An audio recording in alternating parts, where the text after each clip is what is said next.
Okay, this is April 1st, 2011.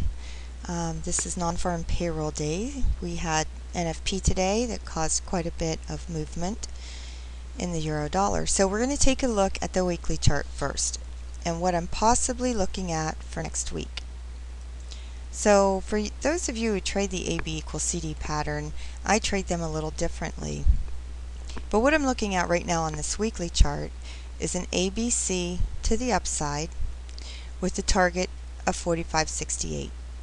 And we have been working towards this target for quite some time by trading ABC longs on the smaller time frames, which you'll notice in a second. So today we've actually closed the week above the trend line that we've had for quite some time, which is a positive sign for longs as long as we stay above that trend line and Sunday night we don't snap that back down through it.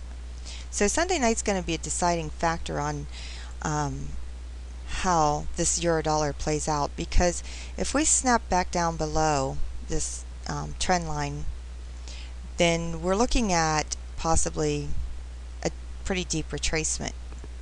If we stay above this trend line, we're looking at ABC longs on the smaller time frames to get to the ultimate target here on this weekly chart of 45.68. Alright, so looking at the daily chart, we've been trading within this channel for quite some time. We did come below it a few days. Now we're back above it. We have somewhat of a pin bar on the daily chart that we closed at today. We are becoming a little overbought up there, but we came very close to within a few pips of this previous high at 42.47. Being that we have a pin bar here, it's very likely we're going to break above that and test the previous high of 42.81, which is over here. So we do have some wood to chop up there at 42.47, 42.81 in order to get us to the daily ABC to the upside target of 44.18. But it appears that it may go that way. So let's take a look at the 4-hour chart. And on the 4-hour chart, we have another ABC to the upside. And all I do with these ABC trades is I find them on the large time frames, and I drill down to the smaller time frames, the daily, the 4-hour, the 1-hour, and so forth. And I trade ABCs to the upside on the smaller time frames, and each time I reach a target on the smaller time frames, that gets me closer to the target on the longer time frames. So I'm just using the longer time frames as a guide as to where I want to go, and I use the smaller time frames to trade off of. Trade the ABCs to get me to the larger time frame targets. So this 4-hour chart has an ABC to the upside targeting 44.05 to complete the AB equals CD pattern.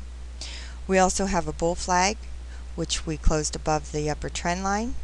Non-farm payroll brought us back down to test the upper trend line.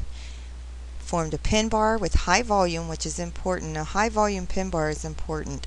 It usually indicates more up move, which that did happen. Once that pin bar closed, price continued up. Now we have a doji. We're undecided now. This doji tells me that Sunday night could be a little tough to trade. The market's undecided, the euro dollar is undecided as to where it's going to go from here, since we have reached some, or come very close to some resistance levels, the 42.47. So if the problem is if we, let me show you the target here on this bull flag also. The bull flag target's way up here at 44.83. Okay. And if we look at the 1-hour chart, because of NFP, it's not a very pretty chart. Nothing we could really trade off of at the moment.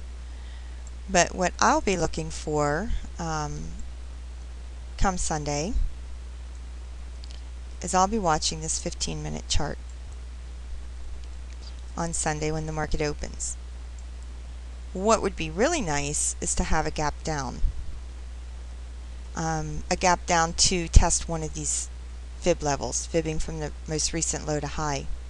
A gap down to target one of these fib levels would be perfect for me to take along, and for an A, B, C pattern to the upside to form on a 15-minute chart, because that would give me the indication that this pullback would give me the indication that we would have enough strength in the euro dollar to go ahead and break that high of 42.47 and possibly 42.81 area.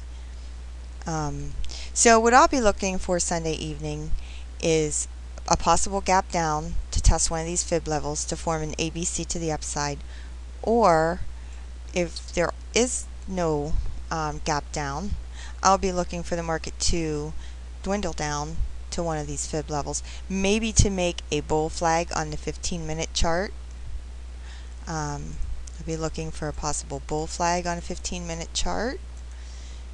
I always make my bull flags in yellow, my head and shoulders patterns in blue.